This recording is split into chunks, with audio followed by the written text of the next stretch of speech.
Well, good morning, everyone. Thomas Montgomery. It's a beautiful Monday morning, August 1st, 2022. We get together with our distribution partners most weekday mornings at this time, 8 o'clock Central, to talk strategies, tips, techniques, share success stories, and so forth.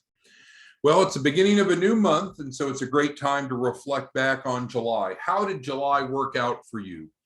Did you hit the income goals that you had as either a referral partner or a white label partner? Were you able to remain compliant if you're a white label partner with at least 8 enrollments in access to capital or the SBA Express program, or if you're white label on the 60-day credit sweep, did we help at least 10 clients? Today, we're going to move away from those two specific topics and go back and revisit the collateral support program, and as my screen seems to be lagging here, and the debt buyers club. So my screen should be shared with you, and as it's lagging for some reason this morning. But we can see the agenda on the right-hand side. So we're going to talk about debt buying. There's really two sides of the coin when it comes to the collateral support program or debt buying program. It's one and the same coin, but on one side, what we have, well, that timed out. That's unusual. So on one side of the coin, we have the collateral support program. And the collateral support program allows us to be able to assist entrepreneurs in adding assets to their balance sheet. And that addresses one of the 3 C's, right? Same thing all of us learned in school. Bruce is one of our top white label partners. We talk about almost every day, 3 C's, right? There's no mystery to getting funding.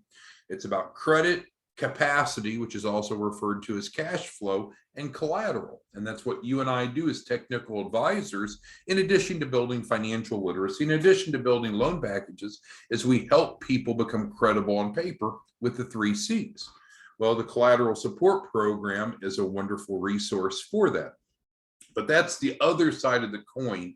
We're not really going to talk about that today. We've covered that before, and I think you're all proficient in it. If not, you can come over to the Business Paralegal site and visit the collateral support program. There's even a video on there.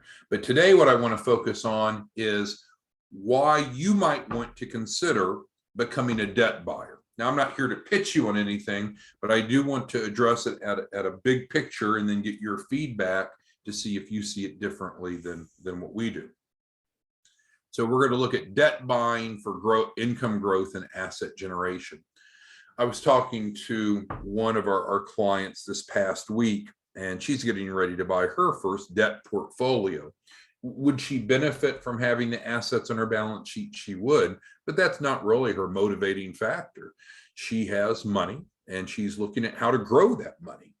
And so what a lot of people have done is, buy real estate. Cryptocurrency was the rage for a while, but of course it hasn't remained as hot and predictable as some thought it might. So we'll start with a quote from Joseph, one of our white label partners.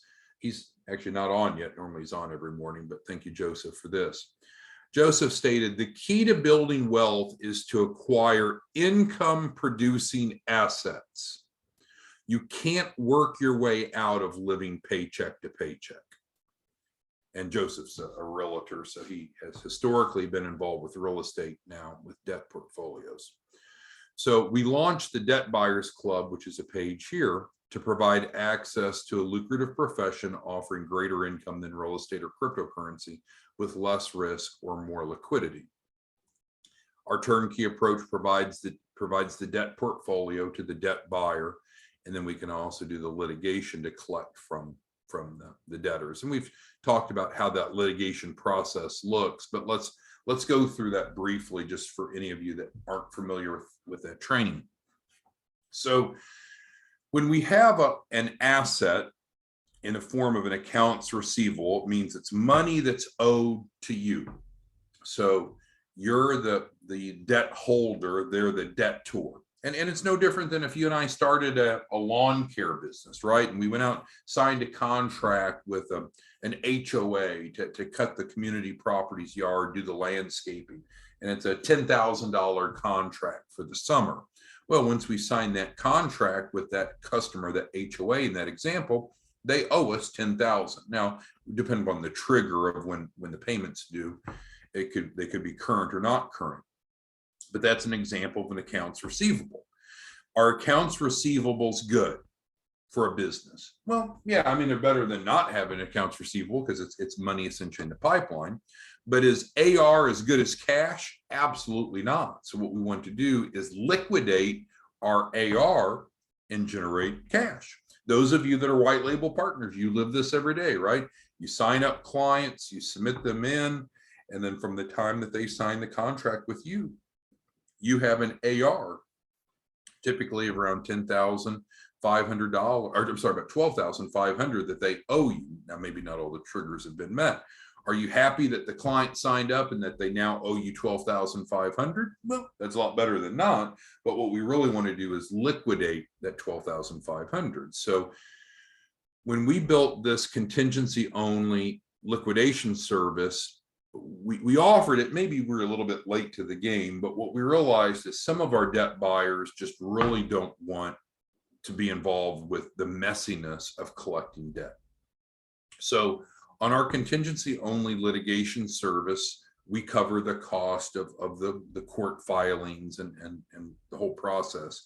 But let's specifically talk about the triggers, because usually what will happen is debt buyers will say, well, this sounds really good. And we'll talk more about it as we go through this, of course. But it's like, when will I start to see the AR convert into cash?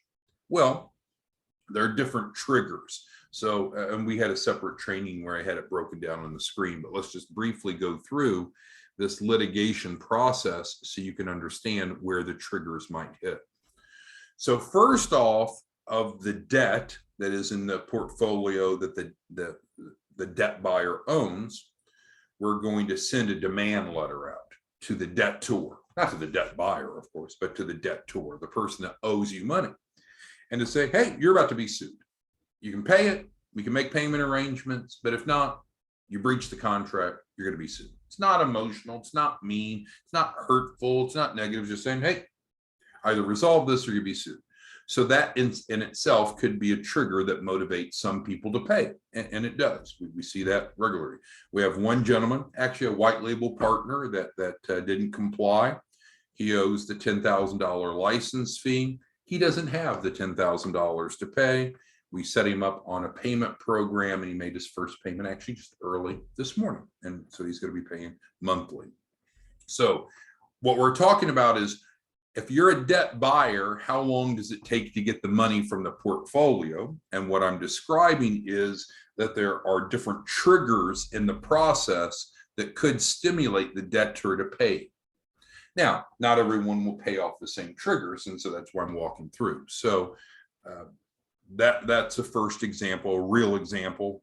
Payment came in this morning just off the demand letter. Now, will all debtors pay just because they've received a demand letter? Absolutely not.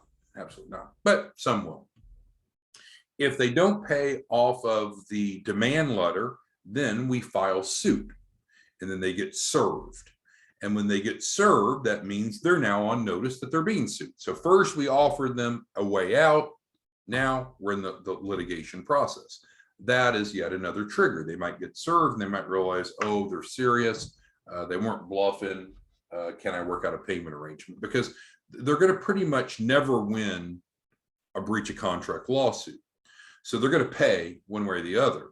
They could either pay under good terms, or they could end up paying with late fees, court costs, and collection costs.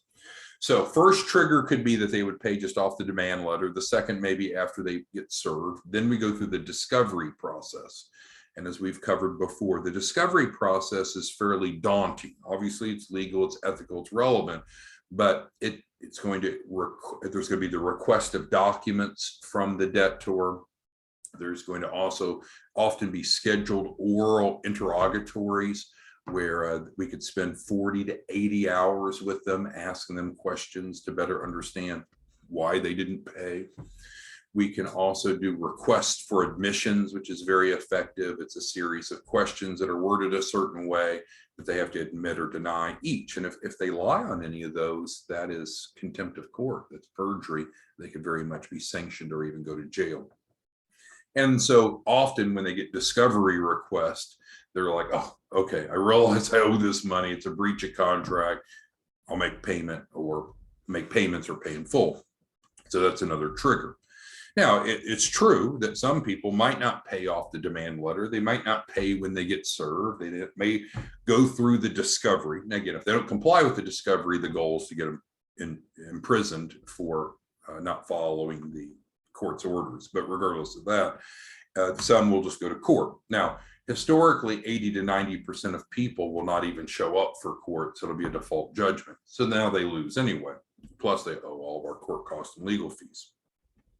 But then we go to court and they have their time in court. And I've told you our next court date's coming up August 10th. So in 10 days from today. And this judge knows that these are breach of contract suits. They're pretty much an automatic victory for the debt buyer. And the judge has set up 13 cases back to back to back to back. Each trial is literally only scheduled for 15 minutes. Why? Because there's really, it's called a defense. There's really no defense that the debtor is going to be able to give for not paying. They're going to lose. So the judge doesn't want to waste his time or the court's time. So ultimately, if they don't pay off the demand letter, they don't pay off of being served, they don't pay off of discovery, they don't end up in jail for failing to respond to the discovery, then we go to court. 8 to 9 out of 10 people won't even show up for court, so it's a default judgment. Those that do, of course, have their opportunity. Some people will get an attorney for court. We love when the debtors get attorneys for court. That's the best case scenario because the attorney is going to say to them, dude, you owe the money, right? And so some people, as a matter of principle, will fight it anyway. But almost always, if the debtor gets an attorney, they'll almost always settle because they realize that there's no way out. So then we win the trial. Now the debt buyer has a judgment, and that's even better than a breach contract. Right now, a judgment can in fact be sold, or then it can be collected upon, and there's strategies there. So that is the litigation process and how it triggers people to pay. Back to the collateral support program. And so, as I mentioned, from the other side of the coin, if the goal is to strengthen the balance sheet, it certainly does that. These are real, and this is what's crucial. Maybe I should have highlighted this. These are real income producing assets, the receivables. Historically, debt buying was more involved with defaulted mortgages, defaulted car loans, and defaulted credit card agreements. That's mainstream. What we have been successful in is bringing out in a much smaller portfolio size, because those portfolios were millions or tens of millions of dollars. But our portfolios, we can break down to much smaller pieces, and they're breached professional service contracts. But they have daily late fees, and that's the point. And this ties back to what Joseph's point was about income producing assets.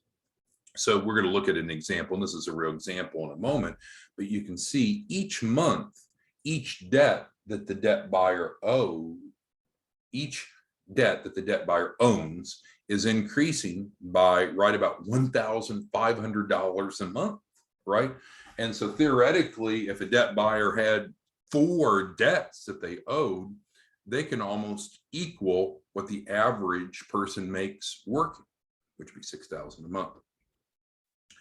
But regardless of that, because $50 a day, 30 days in the month, that is $1,500 a month in daily late fees accruing.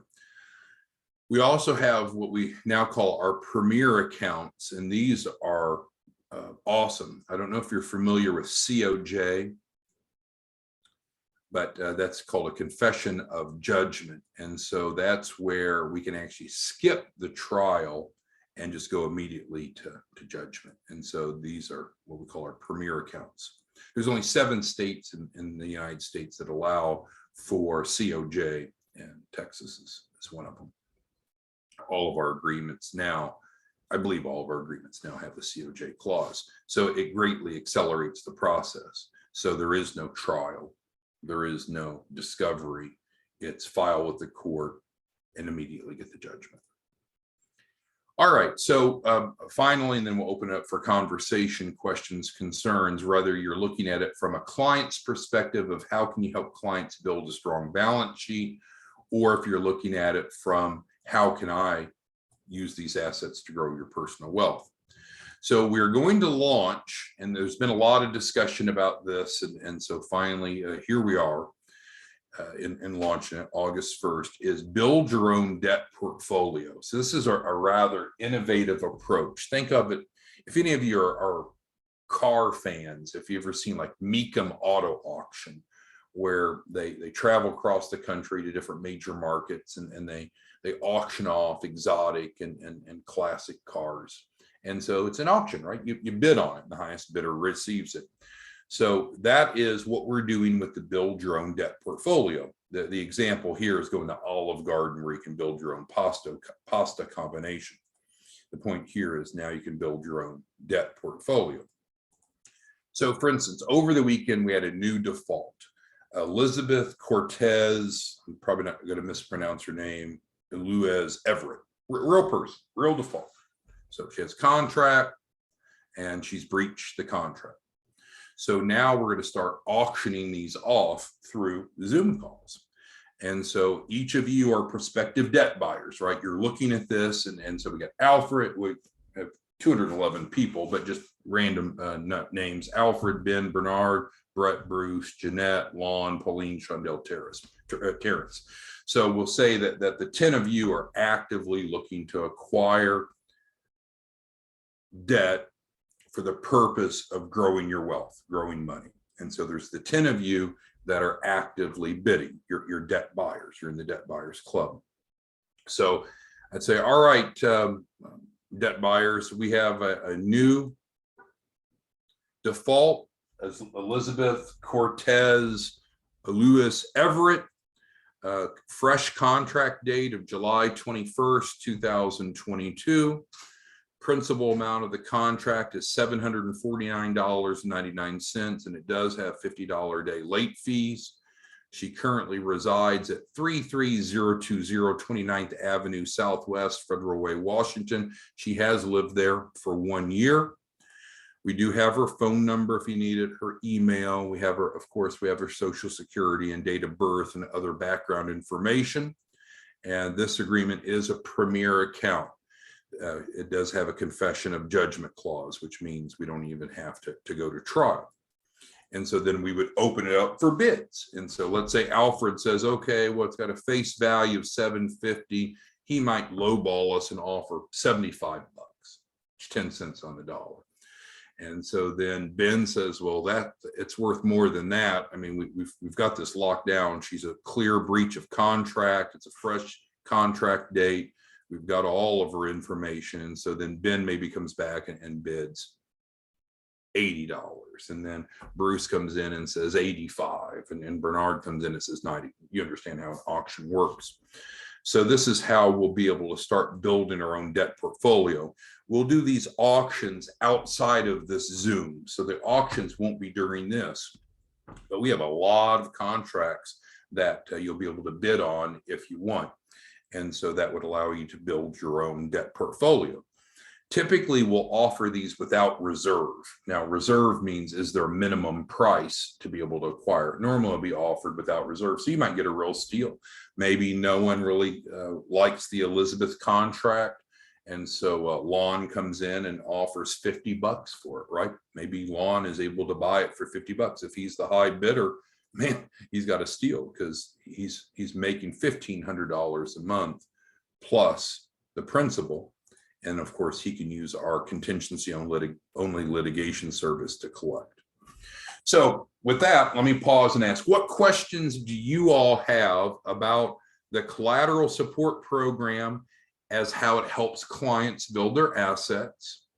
Or do you have any questions, comments, concerns on the Debt Buyers Club, where you can be involved with buying debt and growing your wealth?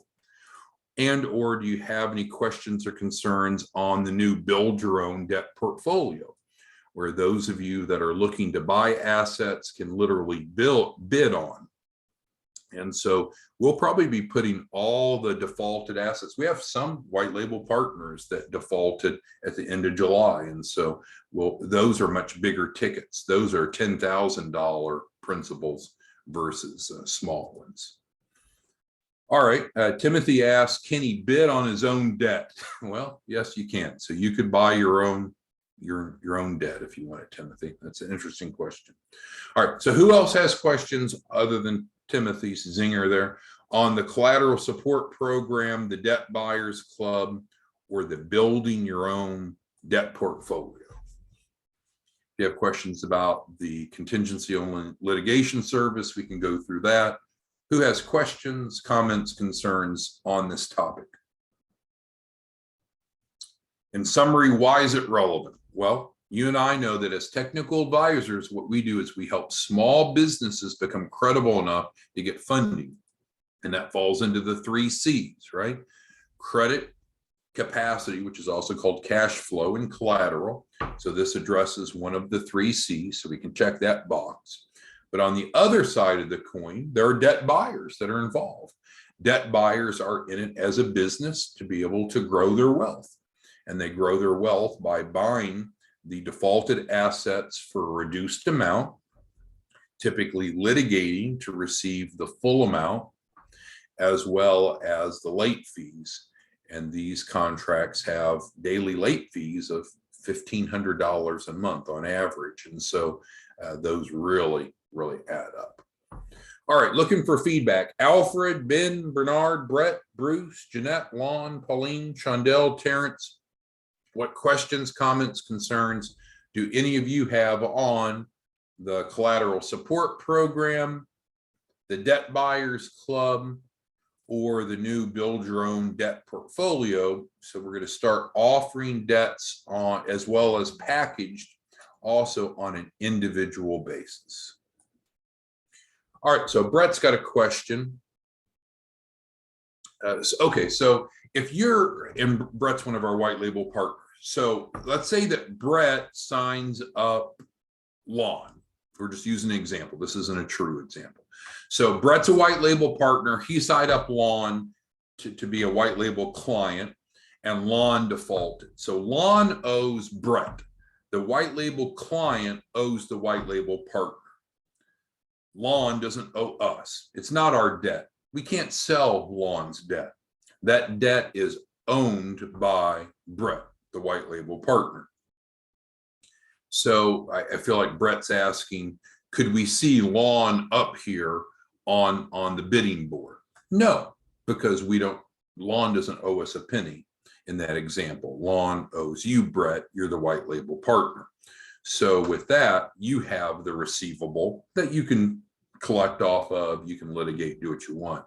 What we'll have posted are the debts that are owed to us. And so the second part of Brett's question is, if it's a debt that's owed to us, how does the payout work? Well, we're in the process of selling some of this debt, and that's why we're having this conversation. So for instance, Brett, you could buy this debt if it's defaulted, and we would no longer own it. And so then you would be able to collect off of it, and you would be the debt buyer. It would be your money. But if the client was referred in by a referral partner and the client defaults, then there's no payout to the referral partner because the client defaulted on the agreement. I think that was the other part of Brett's question. All right, so this is, I guess, a little bit advanced, but it's very informative to understand that there's a whole economic world whereby you and I can add collateral to any client's balance sheet. So they have a credible balance sheet, they have the collateral necessary for funding. There's a whole world out there of buying and selling and collecting off of debt. And we have that categorized as the debt buyers club. And now today we are talking about the process of building your own debt portfolio. And we gave you a very, very specific real example. This is a real person. This is her real name. This is her real contract date. This is the real principal. These are the real late fees. We have what's called the media, the contract that's attached to it. This is her real home address. And if you need, I can give you her phone number. I can give you her email. I can give you her social. I can give you her date of birth. That's all part of what comes with a debt package when you buy the debt. So that way that you're able to collect off of it. And then, as I mentioned, we have premier accounts that have the confession of judgment, which is pure gold. And this contract, for example, has the COJ in it. All right, who else has questions, comments, concerns on what we've covered, whether it be the collateral support program, the debt buyers club, or the new build your own debt portfolio? All right, James is asking about how to plug in. So historically, on the Debt Buyers Club, we were selling a portfolio of $100,000 portfolio. That works well, but some people don't want to buy that much. And so you're right, James, we're going to allow people to come in and buy just individual debt instruments. They would not have to buy a full $100,000 portfolio. Now they'll get the best pricing on the portfolio, but we're going to start the auction process. So if you're one of our debt buyers, you'll be invited to the auctions, and we have nearly a limitless number of defaulted agreements. They're going to start going up for auction. Some of them are clients in the 60-day credit suite, which is what Elizabeth is. Some of them are defaulted access to capital clients. Some of them are defaulted white label partners and so forth. So they'll vary in principal size. Okay, who else has questions, comments, concerns on any of the three aspects? Collateral support program to help clients have a stronger balance sheet, debt buyers to help build wealth by buying off of and either selling or collecting off of defaulted debt instruments, and the new build your own debt portfolio, where you can take on debt from folks like Elizabeth, work with her directly, and help her resolve that debt while you're making money. So again, Alfred, any questions? Ben, Bernard, Brett, Bruce, Jeanette, Lon, Maya, Pauline, Shondell, Terrence. I can't read everyone's names off. We're now got a few more people that joined since the beginning, but anyone have questions, comments, concerns on this topic? Really important, right? Because what we are technical advisors. As technical advisors, we help small businesses get qualified for funding. How does that happen? By meeting the 3 C's: credit, capacity, which is also called cash flow, and collateral. Today, we're talking specifically about collateral. Great for the client. Positive revenue and wealth creation for the debt buyer. And now the ability to buy individual debts rather than having to buy a full $100,000 portfolio. All right, well, I think we covered it. Let me know if you have any questions. We'll see you back tomorrow morning. Have a good day. Bye-bye.